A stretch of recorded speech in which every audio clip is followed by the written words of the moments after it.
اور میں آیا ہوں آپ کو سلام کرنے کے لیے۔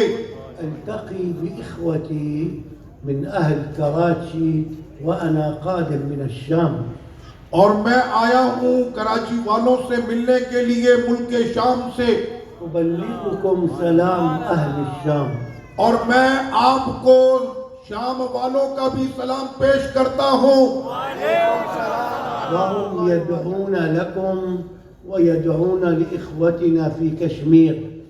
اور اہل شام آپ سے محبت کرتے ہیں، آپ کے لیے دعا کرتے ہیں، اور خاص طور پر کشمیری بھائیوں کے لیے، لأنكم إخوتنا.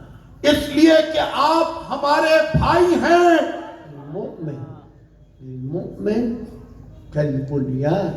مومن دوسرے مومن کے لیے ایک عمارت کے مانند ہے يشد بعضه بعضا. کہ جس کے بلاک ایک دوسرے کو آپس میں مضبوطی سے پکڑے ہوئے ہیں۔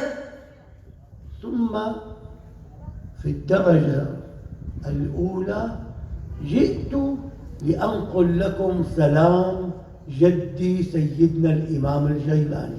اور اب دوسرا سلام میں پیش کرنے کے لیے آیا ہوں اپنے دادا شیخ عبد القادر جیلانی کا۔ وأبلغكم حبه لأنكم تبادلونه حبا بحب. اور میں ان کی محبتوں کا تحفہ آپ کے لیے لایا ہوں، کیونکہ آپ ان سے محبت کرتے ہیں تو وہ آپ سے زیادہ آپ سے محبت کرتے ہیں۔ الذي يحافظ على ورد القادري يحبه الإمام الجيلاني. اور جو غوث پاک رضی اللہ عنہ کا ورد قادری پڑھتا ہے، غوث پاک اس سے محبت کرتے ہیں۔ الذي يستغفر كل يوم 70 مرة ويصلي على النبي 313 مرة ويقول لا إله إلا الله 166 مرة، هذا يحبه سيدنا الإمام الجيلاني. تو جو غوث پاک کے ورد قادری کو پڑھے 70 مرتبہ استغفر اللہ، 313 مرتبہ درود پاک، 166 مرتبہ لا الہ الا اللہ، اس کا مطلب یہ ہے کہ وہ غوث پاک سے محبت کرتا ہے۔ وأبشركم اور میں آپ کو ایک خوشخبری دیتا ہوں بأن من يحافظ على قراءة هذا الورد يحسن الله ختامه. اور وہ خوشخبری یہ ہے کہ جس نے غوث پاک رضی اللہ عنہ کا یہ ورد قادری پڑھا روزانہ 1 مرتبہ، اس کا خاتمہ بالخیر ہوگا۔ فاستبشروا بذلك. تو آپ بھی اس خوشخبری کو لوگوں تک پہنچائیں۔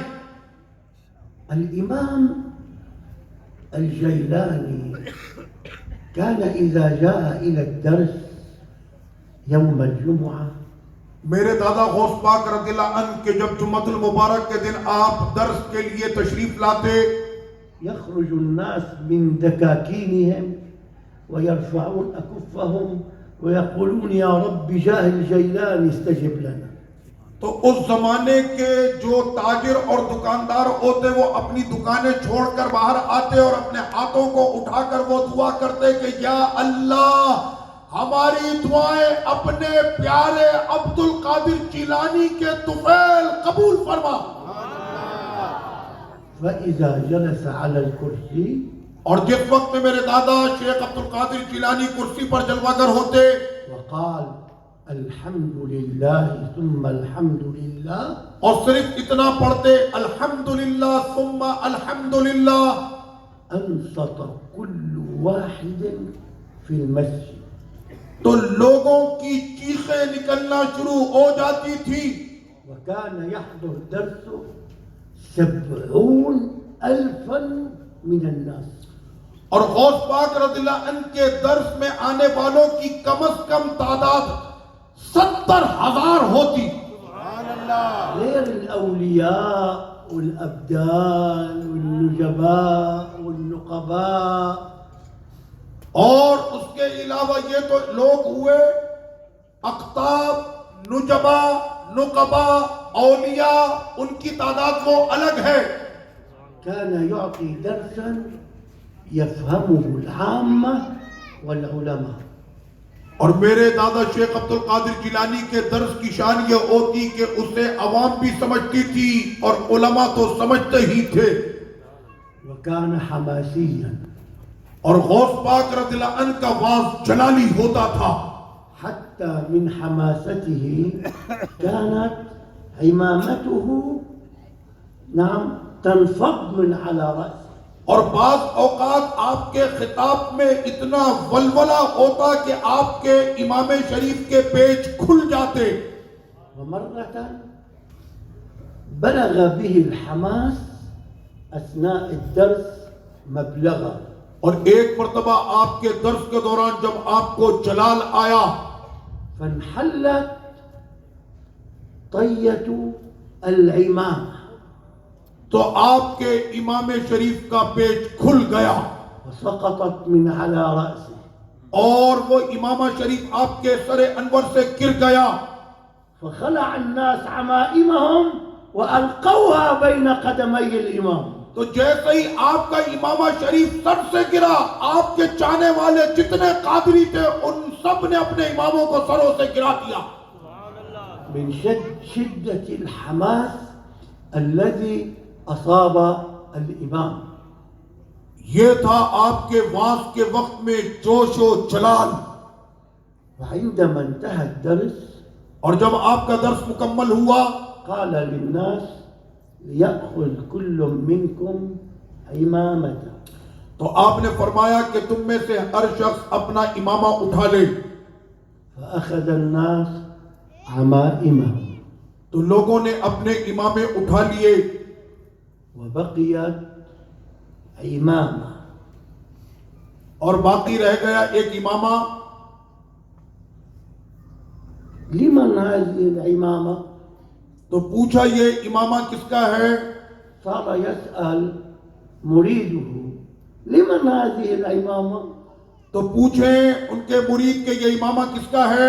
وقال الإمام الجيلاني ضعها على كتفه. تو فرمایا غوث پاک رضی اللہ عنہ نے کہ رکھ لو اسے اپنے کاندھے پر. وخرج الإمام اور غوث پاک رضی اللہ عنہ تشریف لے گئے. ونظر المريد إلى كتف الإمام فلم يجد العمامة. تو اب اس مرید کی نظر پڑی غوث پاک کے سر انور پر تو دیکھا کہ آپ کے سر پر امامہ شریف نہ تھا. ظنها وقعت على الأرض. وہ یہ سمجھا کہ غوث پاک کا امامہ شاید زمین پر گر گیا ہے. فيبحث أين الإمامة. تو وہ ڈھونڈنے لگا دائیں بائیں کہاں گرا ہے. فقال له الإمام عما تبحث. غوث پاک رضی اللہ عنہ نے فرمایا کیا تلاش کر رہے ہو؟ قال العمامة التي كانت على كتفه. تو کہا کہ وہ امامہ دیکھ رہا ہوں جو ابھی میرے کاندھے پر تھا. قال يا خضر، اسم خضر كان، اور اس مرید کا نام تھا خضر.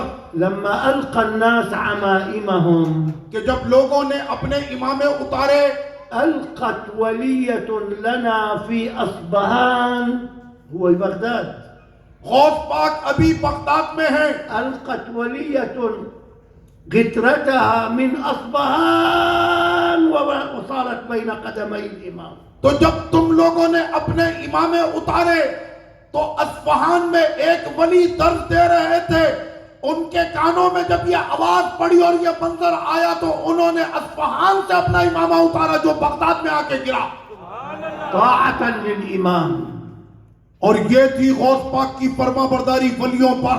فلما وضعتها على كتفي تو فرمایا کہ جب میں نے اس امامے کو اپنے کاندھے پر رکھا مدت يدها من أصبهان وأخذتها. تو انہوں نے اپنا ہاتھ بڑھایا اصفہان سے اور اپنا امامہ لے لیا. الأولياء في العالم كانوا ينصتون إلى درس الإمام. دنیا کے اولیاء غوث پاک کے واز کے وقت پورے جہاں میں جہاں پر بھی ہوتے اپنے غوث کا درس سنا کرتے تھے. رأى أحد تلاميذه الإمام في المنام. آپ کے شاگردوں میں سے کسی شاگرد نے خواب میں دیکھا يجلس في صدر المجلس وحوله الأولياء. کہ غوث پاک رضی اللہ عنہ محفل کے بیچ میں ہیں اور آپ کے چاروں طرف اولیاء کاملین بیٹھے ہوئے ہیں. واحد فوق رأسه عمامة، اور ایک کے سر پر امامہ شریف ہے. واحد فوق رأسه عمامة وطرحة. اور دیکھا کہ ایک کے سر پر امامہ ہے، ایک شملے والا. واحد فوق رأسه عمامة وطرحتان. اور ایک ولی کو دیکھا کہ اس کے سر پر امامہ ہے اور امامے کے